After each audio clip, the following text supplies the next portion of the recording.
Start, 2, 1, boost ignition, and liftoff of the Space Shuttle Discovery, returning to the space station, waiting to land with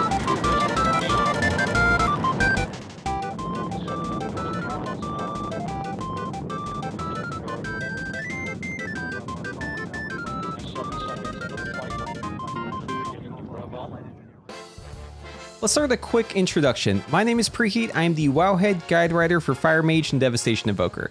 If you have any questions for me, you can check me out live at twitch.tv/Preheat, where I stream most days of the week. Before we get started, I want to very briefly shout out today's video sponsor. So this video is actually sponsored by me, and I want to talk to you today about Metafy. So let's say YouTube is enough for you. Maybe you're looking for something more, or maybe it's just more time effective for you to have a conversation one-on-one with an expert where they can look over your logs or your VOD and tell you exactly what you're doing wrong and how to improve your damage. This is a service I offer. So I am on the Metafy website. Happy to say I'm actually one of the top performing experts when it comes to World of Warcraft. So if you want to check it out, my website is mfy.gg/@Preheat. And since you're here from the video, I'm also going to give you a 25% off code on your first training plan if you want to get a session booked. So just enter the code Preheat-101, all caps. It's going to be in the description and up in the link if you want to click it there. And book your first session on Metafy. All right, let's get on with the rest of the video. Today, we're going to cover everything you need to know about Augmentation Evoker. So that's going to be your talents for Raid and Mythic Plus, your best gear, your preferred stats, best trinkets for augmentation, consumables, enchantments, also the tier 30 tier bonus for augmentation. We'll also be discussing your pre-pull, your opener, your general rotation, and your cooldowns, and all of this will be for single target and AoE. Also, just a standard disclaimer, this is an MMORPG, so that means that stuff changes all the time. They're always making little adjustments or tuning passes or just changing talents in general. So a lot of what you see in this video may not necessarily be true if you're watching it far in the future. So what I recommend doing is joining the Evoker Discord. I'll have a link to my Discord and the Evoker class Discord down below. You can get the latest information there. You can also check out my pinned comment below, which should have any big changes. So we have a lot to talk about, so let's go ahead and get started. Okay, so before we get into the talents, I should explain the stats because this actually has an effect on a lot of stuff you'll see in just a moment. But I want to very briefly talk about our mastery. So the mastery for Augmentation Evoker is Time Walker. Time Walker makes it so that whenever you use an empower spell, it's going to grant an ally a versatility buff, okay? And the amount of versatility and the duration that you give depend on how much mastery you have. You can notice here that I've got a lot of mastery, right? Pretty much all of my stats are just in mastery. And I'm giving people a 20% verse buff for 12.5 seconds. You'll notice the durations on everything are actually affected by our mastery here. Now, the other stats don't really matter. You'll notice I have a lot of haste and crit, and versatility is kind of low there. But it really doesn't matter what we have in terms of stats. Crit and haste are not very good for augmentation. And versatility is really, really bad. So pretty much you just want to focus on getting your mastery as high as possible when it comes to secondaries. But what you really care about most is just your intelligence. So the intelligence value that you have is actually directly corresponding with the buff that you give to your allies because you give a portion of your intelligence. This is why we want to have our int be as high as possible. And obviously we want to have mastery too on every item if we can have that option, right?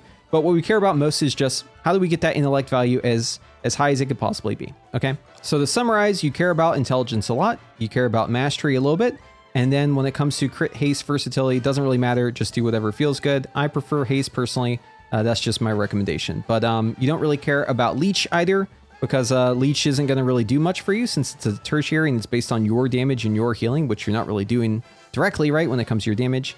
And obviously avoidance is always good, speed is always good.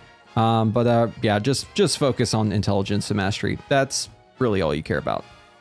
So when it comes to Augmentation Evoker talents, there's kind of just one build that you'd want to play. You could opt for the Threads build, which is where you take this talent and you just have permanent 10% cooldown reduction. There is definitely a case for that if you're running with an Arcane Mage, maybe in like Mythic Plus or something like that. But for the most part, you're just going to want to go this build. The other talents we don't pick up, right? Some that we could swap around. Number one, we could drop the cooldown reduction on our Interrupt, and we can instead go with the damage reduction whenever we're in Breath of Eons, which is basically our Deep Breath.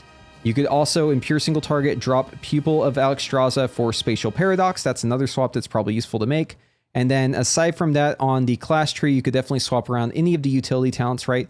or maybe even pick up innate magic. It's just kind of up to you. But just remember that a lot of your damage comes from your buffs. It's not really about your individual damage. So stuff like Living Flame damage isn't really going to help you all that much, right? You mainly want to focus on just like being useful to your team. Play to your strength, right? Your support. Support your allies, pick up utility talents. Now I'm going to spend the next 12 or so minutes explaining what these abilities actually do in detail. So if you don't want to listen to that, you can skip ahead 12 minutes right here to the gearing portion of the guide. Now that we understand that Mastery is going to extend our durations and make our Empower spells grant the versatility buff, let's talk about the talent tree. So on the left side, we have the class tree. This is the standard class tree you're probably already familiar with if you've been playing Evoker before. Just know that they did make some small adjustments in 10.1.5. We now have a better source of magic with a follow-up talent that gives our healer actual damage and healing. We also have a leech node, which we don't really care about. We just talked about that.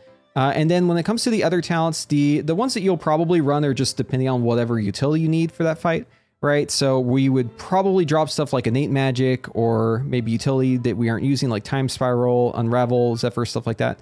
If you want to put points elsewhere, and you probably want to pick up stuff like Cauterizing Flame or maybe something like Movement Speed, right? But I think for the most part, you're probably going to play something kind of like this because, to be honest with you, your throughput here doesn't really matter all that much, right?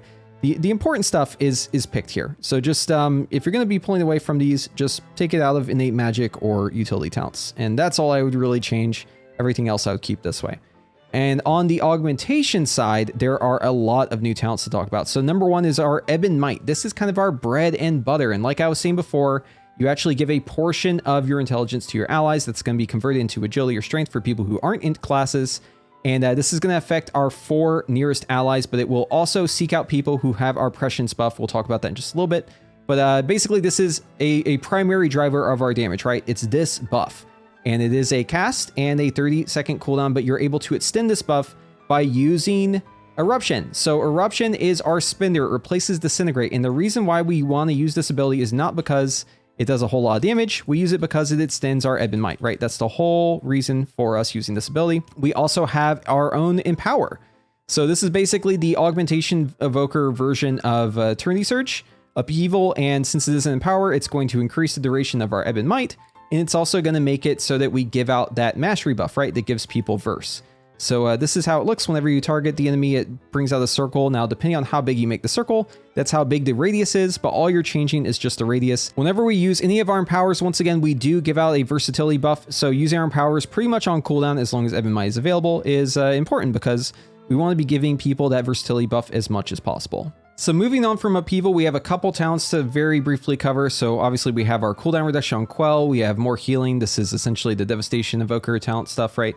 We have Eruption does more damage per enemy, pretty minor, right? Essence Burst, you know what that is. We have a choice node here for Pupil of Alexstrasza versus Echoing Strike. You would just play Pupil if it's more than one target, right? In single target, you wouldn't take this talent at all. And you'd only really take Living Flame if there's more than one target. I don't really recommend taking Echoing Strike, but you can. And then moving on from there, we have a cheat death with the 5 Fates. So Evoker probably has one of the best cheat deaths around. This is going to instantly heal us and our allies whenever we cheat death, and it is a 6-minute cooldown. Automatic, you don't have to press any button, it just automatically happens whenever you would normally die, and you get a debuff so that you know that you can't defy fate again. The lore behind this is kind of funny, right? It says that you're diverting the fatal attack into another timeline. So there's an infinite number of timelines where your Evoker dies in all sorts of funny ways, but obviously your Evoker is not dying, right? Because you're defying fate. And then moving on from there, we have Breath of Eons. This is Augmentation Evoker's version of Deep Breath, and it looks a lot like Deep Breath. If you look at the reticle here, it also has a minimum range, but that's about where the similarities end, because while this does look and feel like Deep Breath, and it does remove roots, right, just like Deep Breath, what it's doing is it's applying a debuff to your enemies, and this debuff will accumulate a portion of the damage that your allies are dealing to them. It's only your allies with Ebb and Might, though, but obviously it gives Ebb and Might, right? So if you don't have Ebb and Might already out, this will apply an Ebb and Might to your allies. And then it's going to pop at the end, and it does say it critically strikes, but just know that that's not increasing the damage on it. It just shows as a critical strike, okay? So it does a ton of damage. This thing is awesome. You pretty much use it on cooldown. Much, much, much more impactful than Deep Breath. And because you have all of these nice defensive talents, it's much less deadly too, right? Obviously stretching time out, right? Making you take 50% of the damage that you would normally take during your Deep Breath. This just makes it kind of like a defensive cooldown too, right? And even if you cheat death, you have a lot of time to react, right? Not only that, you can also use Renewing Blaze. to counteract the damage over time from this thing, because Breath of Eons is 2 minutes, Renewing Blaze is 1 minute, you do the math. And then moving on from there, we do have some other talents, right? So Timelessness, this is just an ability that you can put on a Devastation Evoker to make it so they don't pull threat, or someone else who has threat issues. That's really it. We have an ability where we can basically stun enemies that get knocked up. It's kind of useful for Mythic Plus, not super useful though.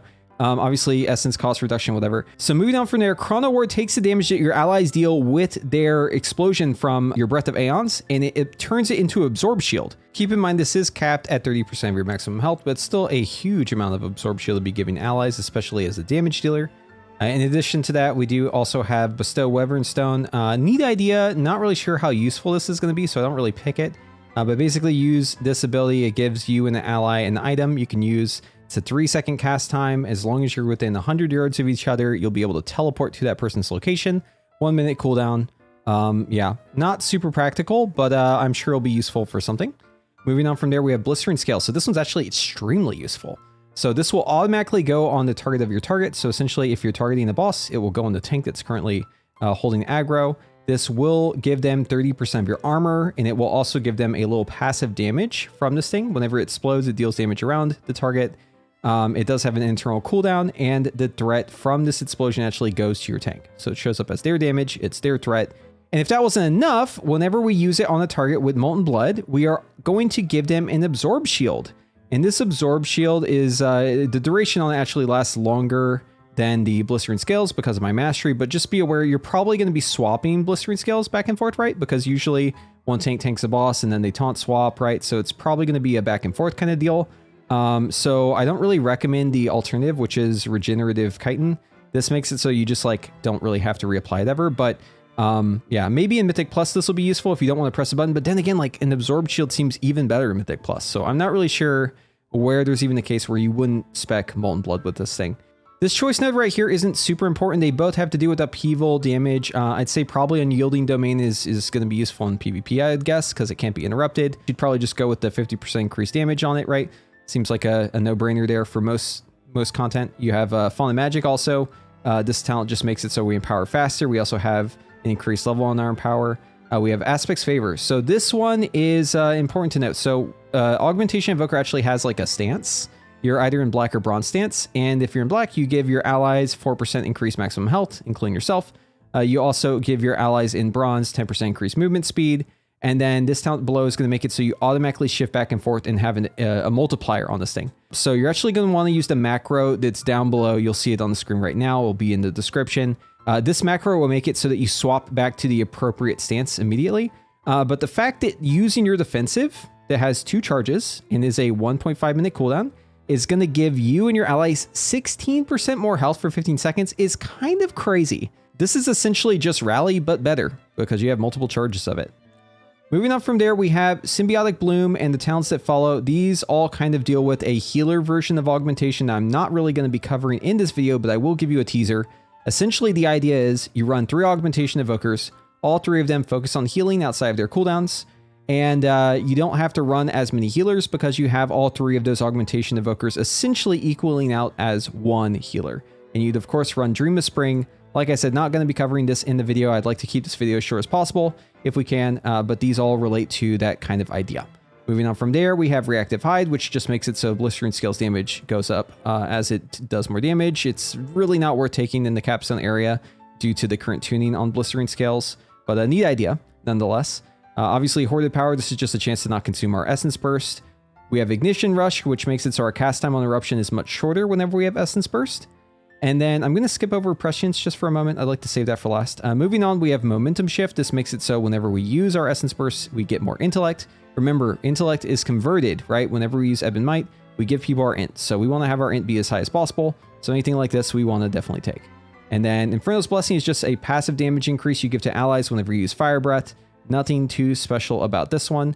Plot the Future makes it so that Breath of Eons grants us Fury aspects for 15 seconds. That's just Bloodlust, right?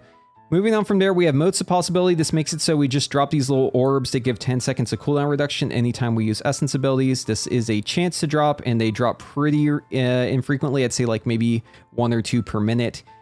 Typically, you would want to pick these up yourself, but since we're kind of syncing our cooldowns now with 2 minutes anyways, and it does reduce the cooldown of Breath of Eons, I don't really recommend picking this talent, although there might be some sort of like meme niche use for it. Moving on from there, we have Time Skip, which also has to deal with getting cooldown reduction, but this one makes it so our cooldowns recover 1000% faster for 2 seconds. Since cooldowns recover at a rate of 100% normally, this is 10x, and it's 2 seconds. So you could think of this as just a 3-minute cooldown to make it so that you get 20 seconds of cooldown reduction in a 2-second span, right? And there is a follow-up talent to this one with Interwoven Threads. There's a separate build you can go where you play this talent, and it does make it so your Breath of Eons lines up a little bit better for Arcane Mages, but for basically everyone else, it's going to decrease your damage. Don't really recommend it, but it is an option if you want to play this talent. Accretion, which makes it so our eruptions give us cooldown reduction on Upheaval, which is our Empower spell, right? More empowers is better. And last but not least is Prescience. And this ability is super important to understand because this is how we give our buffs to people who are not on top of us. So like we mentioned at the very start, Ebon Might prefers people who are near our character. The only way to give it to someone far away is by buffing them with Prescience because it will prefer that target instead. If you notice, it has a 12-second cooldown, 25-yard range, so they still have to be relatively close to you. It happens, you get the skill quite often, right? You want to use it pretty much on cooldown, and you can have more than one of them out at a time, right? So whichever targets have this buff on them, those targets will get Ebon Might whenever you use your next Ebon Might. So essentially in gameplay, you're going to give 2 nearby targets your Ebon Might, and then your 2 Prescience targets your Ebon Might. We also have other talents, right? So Prescience gives us an Essence Burst, or at least a chance to gain an Essence Burst. And we also have the ability to get some echoes, some damage from that target. But primarily, this is just used to dictate like which targets Ebon Might goes on. The Critical Strike chance buff is nice, but it's not super useful for everyone, right? For Fire Mage, this isn't going to give them really any damage because it's a Critical Strike chance, not rating, right? So it doesn't even get converted by their combustion. And while they're earning combustion, they aren't doing all that much damage anyways.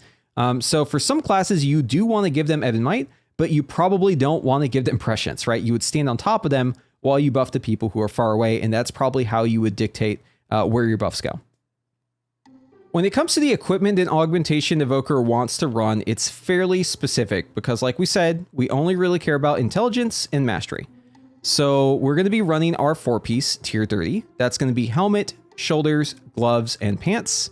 With the 4-piece, we gain 1% additional primary stat that's being given out to our allies with Ebon Might. So that's kind of a big deal. But obviously this can be negated if your tier bonuses are way below what your other item level items for that slot would be, right? So don't go for the 4-piece if you're giving up too much of your intelligence. The best way to go about this is, of course, to just sim your character. But we don't really care too much about the 2-piece because, once again, we don't really care about our character's damage, right? We care about the buff that we're giving our allies. When it comes to any item that doesn't have intelligence on it, we do not care about the item level at all. So it's going to be necklaces, rings, no worries about the item level. What we care about is the secondary stats on this thing. And for rings, especially, having that socket on there is a big deal, right? Because that's a lot more stats we can have on there.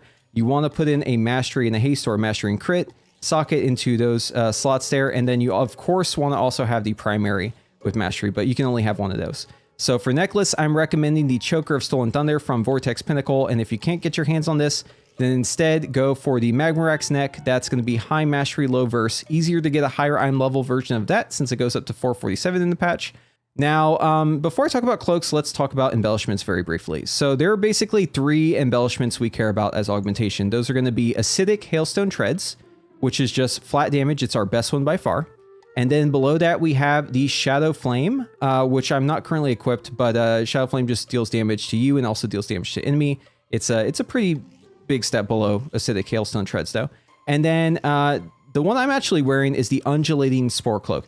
Now, the ideal setup for damage would be to use the Toxified Armor Patch with the Acidic Hailstone Treads. That's going to multiply this bonus by 2, so basically we get twice as much damage, but we also get slowed twice as much. So if you don't want to be permanently slowed by 20%, then you can opt to instead run a different embellishment.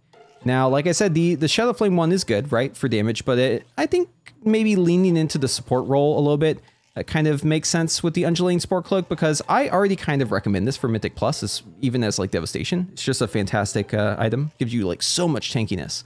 But having this for all forms of content as augmentation just means that healers have to heal you less, and it means you're going to die a lot less too. You're just going to be generally tankier, and you're already so tanky as augmentation that I'm not really sure if it's overkill, but we don't really give up all that much for it, so I kind of feel justified in taking it. And the fact that it has mastery on it too It's just a nice little added bonus there.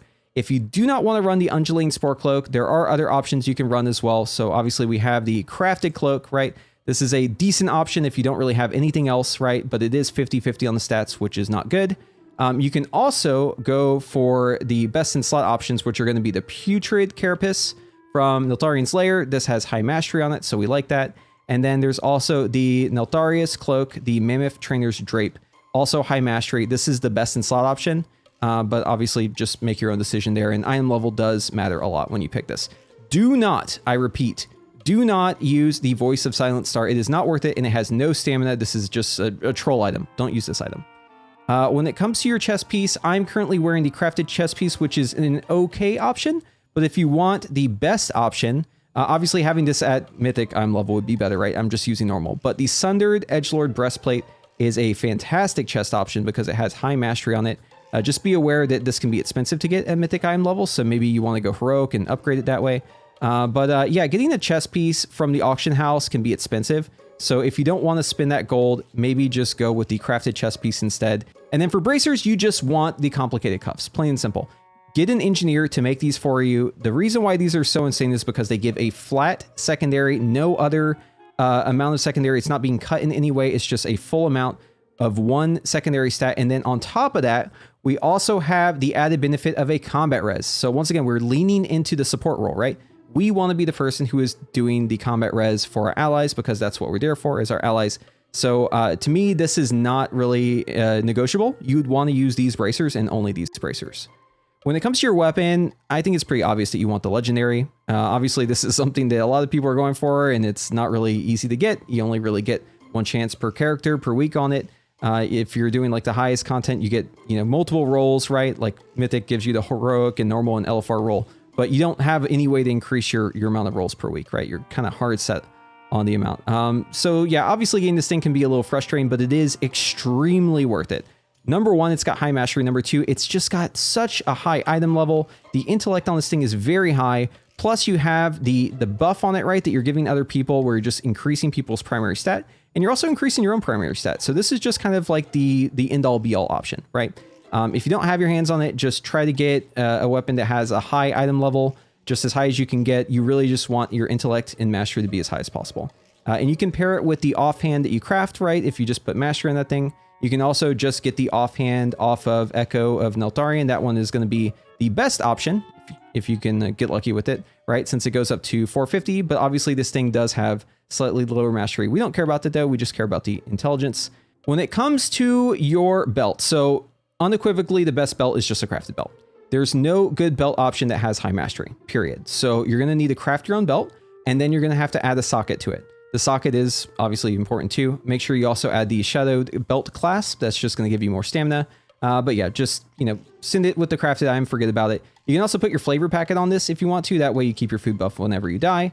And then we already talked about boots. Acidic Hailstone Treads to me are just a lock-in, but if you do not want to run these boots, what you can do instead is use the boots off of Sarkareth. So obviously these have high mastery, high item level, very high intelligence. These are just very, very good boots all around. Fantastic option if you don't want to run this embellishment. Like I said before, if you're not using Acidic Hailstone Treads, do not use Detoxified Armor Patch. That will just waste your damage. We already talked about rings a little bit, but the Seal of Filial Duty from Vault of Incarnates is still very strong because this has high mastery on it.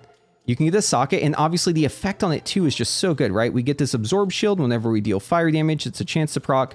This thing does a ton of healing, and the fact that its mastery is so high is just great, right? So just to compare, I'm level right. Here's a 447 with crafted, so it's giving me 700 mastery versus a 431, which is giving me 974 mastery. Right, so this is just a great option if you have it in your bank. And if you don't have any of these options, obviously you can just go and get a ring from Raid, right? The Entropic Convergence Loop is pretty good because it has high mastery on it. So this is, fairly, in fact, I might actually use this over my current crafted ring once I add a socket to it. But yeah, you just want a socket. You just want a mastery on this thing, right? So obviously add up the 70 mastery plus the mastery that's innately on this. Whatever has the highest mastery, that's going to be the go-to. And then having this passive benefit on it's just like a cherry on top. Comes to rings, I should also give this one a quick shout out. So the Scalebane Signet from Neltharius is also quite strong because it just has very high mastery. And obviously you'd want this at 447 item level, right? So that's going to have a lot more mastery at that item level. And then when it comes to trinkets, so we like the Iridus Fragment simply because it gives us mastery and because we're able to use the trinket to increase our intelligence and then give that intelligence over to our allies, right? We're basically getting more out of this thing than you normally would because it does have a bit of a lead time on it updating the amount of intelligence that you're giving out. So essentially you carry over more intelligence than you normally would be able to, right? And just think about it this way, right? You're using this trinket, you're giving out, what, 14% of your intelligence, right? So that's it's at least 700 intelligence you're just giving out to your allies, and 4 people are getting that. So you're actually getting a huge amount of value from this thing. And then for the other slot, the Vessel of Searing Shadows is a fantastic option simply because it has high intelligence and it has a nice little damage proc on it. We don't really care too much for the haste. We mainly care about the damage. But really, when it comes to this trinket slot, there's a lot of things that work in it. The requirement is basically you need it to have intelligence on it. And then ideally it has like some sort of damage proc. So something like the Rock Crusted Voodoo Doll is a fantastic option. Something like the Igneous Flowstone is another one that you can do. Normally I would say don't use the Igneous Flowstone because you have to be basically outside of melee for this thing to get like the full value. But in this case, right, for augmentation, I think it's a little bit easier to justify this trinket. And then, of course, we also have the Class Trinket, which I'm sure everyone knows and loves. You can use this thing too. It does just have crit on it, but the intelligence proc has a decent amount of uptime. So this thing is not too bad. But yeah, I would definitely recommend having one of these trinkets in your second slot. And if you don't know which one to do, just sim your character. For enchants, you're going to want Sophic Devotion on your weapon, full stop. You just want intelligence to be as high as possible because you're giving your intelligence over to your allies. So anything that can proc int is going to be the way to go. For rings, you're going to want mastery since you can't put int on them, right? Mastery is going to be your best option there. For pants, you want the Spell Thread because it does increase your intelligence. So do not go for the versatility option. That one does not have as much primary stat on it. And then when it comes to tertiaries, you can kind of make your own decision about those. I typically like Avoidance for harder content, but you can also go with speed if you'd prefer. Just do not use Leech. Leech is just generally bad for augmentation. It doesn't really do anything for us. So try to avoid that. When it comes to consumables, augmentation's in kind of a weird spot. I'm going to talk about the files first, and then we'll talk about everything else. So files can give us primary stat, and that's what we really care about most, right? So something like Static Empowerment is going to be best in theory. Also, stuff like the Charge Isolation, right? That gives us primary stat whenever we have no one around us. It's a good thought, right? Like, it seems nice, but I don't think realistically you're ever going to have people further than 10 yards away from you as augmentation because people are going to be on top of you for your buffs, right? So it's not really realistic to use this thing because you're basically never going to have it up. So if I had to pick one out, I'd probably go with Static Empowerment, although I don't think I'm really going to get much value out of it. That being said, the alternative options aren't going to be very good either, right? So Elemental Chaos is going to be flipping through different buffs. It could just completely ignore mastery the whole time, and then you get essentially nothing out of it. With Tepid Versatility, you're pretty much just getting damage reduction because that's really all that Verse does for you. Just don't expect to really get much out of these things. And then when it comes to your weapon, you want to use the Hissing Rune that's going to give you mastery. Pretty self-explanatory why you want that.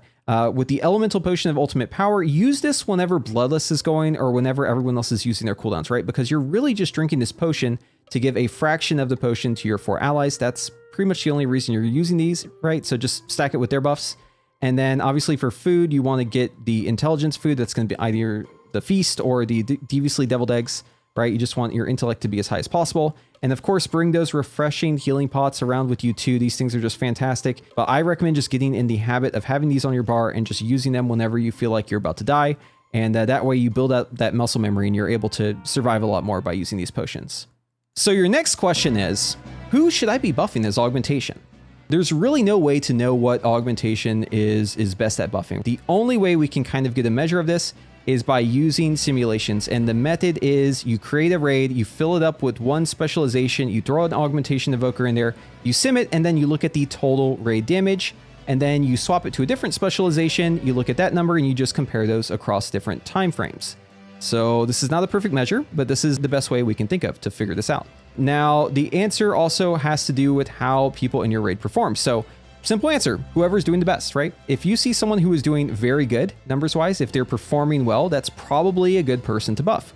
Now, if they're inconsistent, that's also something to consider. Also, you should probably track people's buffs because, looking at the buffs that people have in that moment could definitely factor into who is the better person to put your buff on. If someone is in the middle of their cooldowns, it's probably going to be better to give them the crit buff as opposed to someone who is just sitting outside their cooldowns. That being said, though, every class is different, right? So, for instance, if I were to give this Fire Mage my Prescience buff during their combustion, that's going to do absolutely nothing for them. But obviously, giving them Intelligence is still good. So, I would probably try to stand on the Fire Mage as opposed to giving them my Prescience buff. Other people are going to gain a lot more from that buff. Just as like a general idea, here are the classes that I am recommending to look out for to give your augmentation buffs. So, number one is going to be Enhancement Shaman. And then we have Frost DK. Devastation Evoker is a fantastic target, by the way. So I know a lot of guilds are probably having their Devastation Evokers reroll augmentation. That is probably not the way you should do this. In fact, you should probably have whoever is like your lowest damage in the raid go augmentation. That's going to be the biggest increase for your raid. Obviously, though, they're going to have to make an Evoker and get caught up. So it's not realistic to just do that right away. But yeah, Devastation, fantastic target. Also, Shadow Priest. Unholy DK is a fantastic target. Destruction Warlock. Balance Druid. Frost Mage. Arcane Mage. Affliction Lock, Assassination Rogue, those are probably going to be my top, I guess, half or something. I'm just going to arbitrarily cut it off there, but those are the good ones. For bad ones, do not buff Outlaw Rogue, very bad. Also stuff like Windwalker, not ideal, right? But of course, keep in mind that how well the player is playing is probably going to be the biggest factor, and this is all probably going to change once we have more information. Hi, this is me in the future editing this video, and there is something that I need to add here. So whenever I say that classes are good, right, and I talk about tracking cooldowns, put those together, right? So in a raid, you can actually look at people's cooldowns and you can see in that moment, is this person a good person to buff or are they not a good person to buff, right? But just take the list I gave you and consider the cooldowns that they have, right? And those are probably going to be a good bet for you. But if I had to say the absolute best, the highest tier out there, right? We're talking PI classes. So anyone who has PI on them, that's a good target. We're talking Devastation Evoker, Shadow Priest, Enhancement, although it doesn't really have cooldowns because cooldowns are just like always up for enhancement. They're just generally good. And obviously classes with extremely high bursts, very good, right? Unholy DK, Arcane Mage. So, and Marksmanship Hunter, obviously another very strong class. But yeah, you're just going to have to see like for your raid though, because not every raid is equal, right? Like not every raid group has like all-stars who are all doing their perfect sim damage or like parsing perfectly, right? Like you're going to have variance in players, and like the player skill is probably the more important thing to look at. So consider cooldowns, consider how strong the class is, but heavily consider just how reliable that player is, how good they are at the game. Okay. For the most up-to-date information on this, be sure to check the Evoker Discord in the Augmentation channel, look for the pinned comment, and of course, do not screenshot or post these around showing it as proof, because a lot of this stuff is going to change.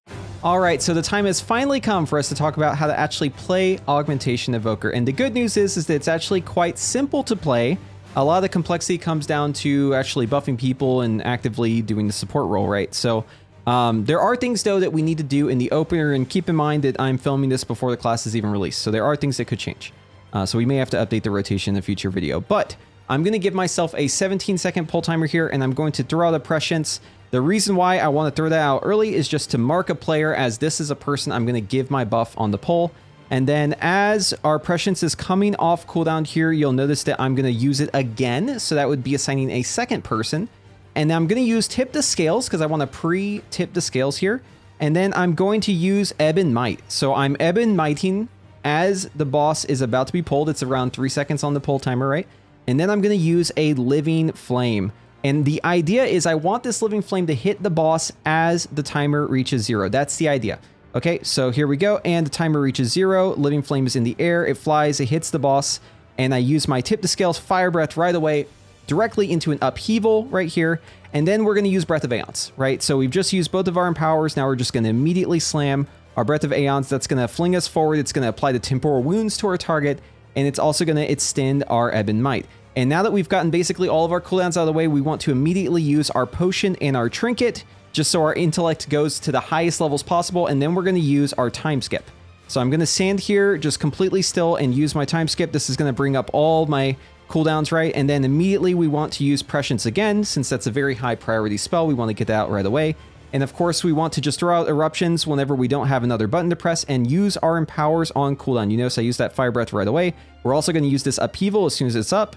And the name of the game here is really just throw out the Prescience on cooldown, use your empowers on cooldown, and you'll notice that I'm actually not using Ebb and Might right now. And the reason why is because Ebon Might, if I were to use it, would really not give me all that much because it's not going to extend it all that much further than what the current amount is until you get to the pandemic amount, which for me is going to be 12.5 seconds times 30%, which is roughly 3.75 seconds. That's where my tick mark is on my UI. So right here, I'm safe to use Ebon Might, so I will use Ebon Might.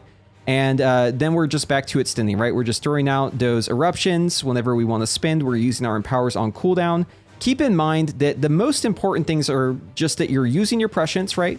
You're using your empowers on cooldown. You're using your Ebon Might whenever it isn't up or whenever you have less than, 3.75, whatever 30% of your maximum duration is. Make sure to re-up that. And then also make sure to use your Breath of Eons on cooldown too. And aside from that, like your builder spender thing, that doesn't really matter all that much, to be honest with you. Like, obviously it's a damage increase, but the damage increase is so small compared to like a normal class's builder spender that you can instead spend that time like healing people, maybe throwing out blistering scales to try and save them from dying. This is a class that, once again, it's a support class, right? Support your allies. Don't worry about standing still and turreting and doing every single little bit of damage, right? You're trying to buff other people, and part of that is keeping them alive too, right? And you're not really losing all that much damage by doing that because most of your damage is coming from your allies. Anyways, obviously you can get those extensions, but it's relatively minor in the grand scheme of things. So right here, you see my Breath of Eons is coming off cooldown again. So that's my 2-minute cooldown, right? We want to use that right away. So I'm using my Ebon Might. You'll notice that I go into it with as much essence as I can and also essence burst. Ideally, I also have my empowers ready too. But as this is going, we're going to just try to immediately use this tip scales into the fire breath right here. After our Breath of Eons, just like so. And then throughout the prescience, whenever you have the essence burst available, like the slot for it, essentially, because it will have a 35% chance to give you an essence burst. And if you're capped on essence burst, then you're going to waste that, right? So you want to make sure that you at least have one slot available to get an essence burst whenever you use prescience. There is one more thing I want to add though. So since Upheaval's cooldown is reduced by Eruption, generally you want to basically set up a situation where you wouldn't waste any of that cooldown reduction. It's kind of hard to describe this, but since it has cooldown reduction on the Upheaval, you want to try not to munch that cooldown reduction. So if my Upheaval is coming off in like 2 seconds, what I might try to do is instead of throwing an Eruption, I might throw a Living Flame or do something else with those 2 seconds as long as I'm not munching procs or anything. And that way I can hit the Upheaval as soon as it comes off cooldown and then immediately start throwing out eruptions. The same applies for Ebon Might. So if my Ebon Might is coming off cooldown in like 3 or 4 seconds and I have empowers ready, I'm probably just going to opt to let it get to that point where I can re-up my Ebon Might and then immediately slam my empowers afterwards. That way I'm putting Ebon Might on cooldown sooner, right? That's the whole idea. And then whenever your time skip comes off cooldown, just make sure that you have stuff on cooldown. Like just try to put your cooldown on everything so that it brings everything up very quickly here. So you'll see me using this time skip just like so. And of course, now that I've time skipped, I want to just immediately throw out my prescience. I want to immediately use my upheaval, etc., etc. But yeah, that's really all there is to it. I mean, there are different ways you can play augmentation too, right? So we said before, certain classes actually like you to delay your cooldowns, and other classes are going to want them right away. But you're playing for 4 people, right? You're buffing 4 different people. So you can't just try to make it work for the Demo lock or for the Archmage or whatever and make everyone else do less damage, right? That's going to be less damage overall. So it really just depends on like who you're playing with and what classes, what sort of comp you have. Is it Mythic Plus? Is it Raid, right? For like who, I guess for what situation is going to be best for you to deal damage. But really the name of the game is just try to keep your buffs on as many people as possible and try to have your buffs be as strong as possible. And aside from that, you really can't go wrong with this class. There really isn't all that much to it. So just, use your cooldowns on cooldown and try to be as helpful as possible. Hi, future Preheat buddy in again. So to add on to this point of delaying, so it's actually better in most cases to delay at least like 2 or 3 seconds on the pull, right? So you see me like in this example, I'm doing like Ebon Might pre-pull and I'm just like immediately unloading like all my empowers and all that and just like ripping the Breath of Eons like right away. Realistically speaking, you probably just want to throw out like 3 or 4 instant casts, or maybe even just like throw out like a 2 or 3 Living Flames before you go into your cooldowns, right? And the reason why is because everyone kind of has to get like situated before they start like dealing their highest burst damage. So obviously there's like different variants in every class, right? Like some classes want you to delay like 10 seconds. Some classes want you to delay 0 seconds. But when it comes to like the overall, like the big picture and what's best, it's probably delaying about 2 to 3 seconds, right? So on the poll, you see me, once again, I'm doing like the precast Living Flame and I'm just like immediately ripping my Ebon Might. Don't do that. In most cases, you'll probably want to just hold Ebon Might like 2 or 3 seconds. So just add in a couple Living Flames. That's really all there is to it. And like outside of Ebon Might, you can also throw out like Emerald Blossom, Verdant Embrace, get the Ancient Flame beforehand, right? So that as you go into your Ebon Might, you have that already revved up. The only other thing I want to add is just, if Ebon Might is up, make sure you're doing Fire Breath at max rank, as long as it doesn't cost you any time on Ebon Might. Just try to like basically have Ebon Might like as loaded as possible whenever you go into it, right? With Essence Burst and Essence and all that. But yeah, hopefully this is the case whenever you watch this video. And if not, that's okay. You know, join the Evoker Discord. That way you're getting the most up-to-date information. Okay, one last gameplay example, and this time we're delaying cooldowns, all right? Delaying cooldowns, all that means is just building Essence Burst, which basically means just spamming Living Flame. That's it. It's really all there is to it. Yeah, in this case, I'm just precasting Living Flame, and I'm just going to Living Flame, Living Flame, Living Flame until I feel like it's time. So right here, I'm going to use, you notice I use Verdant Embrace there to get my Ancient Flame right as I go into Ebon Might. Also threw up my Prescience right before I went in. So I'm going to use Ebon Might here, tip the scales, Fire Breath into Upheaval, and then Breath of Eons. Minimum distance, you want to go as short as possible, right? Because that means you're in the air less. So I'll do that right here. And then same idea, as soon as you land, use your Trinket, use your Potion, immediately use Time Skip, throw out that Prescience, and then go back to your normal priority, right? Pretty simple stuff. Really not much to it. The reason why, by the way, that we want to do the max rank Fire Breath is because max rank Fire Breath, 1, makes your Living Flame hit more targets, and 2, makes it do more healing if it can't hit more targets. So either way, you're getting like good value out of it. You're getting like a good proc chance on Essence Burst, right? You're doing this during Ebon Might only though. Outside of Ebon Might, it doesn't really matter. You just do rank 1 and single target. But honestly, like, you should only be using Fire Breath in Ebon Might anyways, really. So realistically, there shouldn't be an outside Ebon Might, right? I just include it because, you know, there might be like a good reason why you're holding it and you just want to use Fire Breath anyways. But anyways, yeah, and then obviously Upheaval, just always rank 1, doesn't matter. Prescience on cooldown, obviously use your Ebon Might whenever you need to, whenever you're like less than 4 seconds left. And everything else here still stays true. Yeah, I mean, augmentation really doesn't have that much going on. It's really not that complicated. It's more so just about like knowing who to buff, knowing when to activate your buffs, and like trying to delay all of your cooldowns with whoever it is that you're trying to buff, whoever's doing like the most damage on the opener, right? It isn't just about delaying Ebon Might. It isn't just about delaying Breath of Eons. It's also about delaying your Shifting Sands buffs, right? With your Empowers and keeping Ebon Might up longer, right? So they last for the duration of the buffs of whoever you're buffing. Anyways, I just wanted to give more context here because I felt like it was needed. But hopefully with this added information, you can have a pretty good idea of how this class plays. It's really just about getting a feel for like when you should be doing things like building, spending, using Empowers, and when you shouldn't. And really all just comes around to one simple fact, which is you are there for your allies, right? You're there to buff the damage of other people. So you need to play and adapt around everyone else's damage, right? There is no best rotation for augmentation that's always the best. It depends on who you're playing with. It depends on how much you need to delay your cooldowns, right? Or what your strategy is. Because when you use your cooldowns as a guild, like might be different than when another guild pops their cooldowns, right? Just think about like any regular boss. Sometimes guilds stop damage on the boss. Sometimes guilds will push through and not stop. Echo of Neltharion, perfect example, right? In phase 1. So like these are all factors that will influence how you play augmentation and what your rotation is going to look like. But hopefully you get a feel for it. There's really not that much going on with it. I'll be honest, it's a pretty simple class, right? This is really the only complicated thing about it. So hopefully this context helps you out. And if you like this video, please be sure to give this video a thumbs up.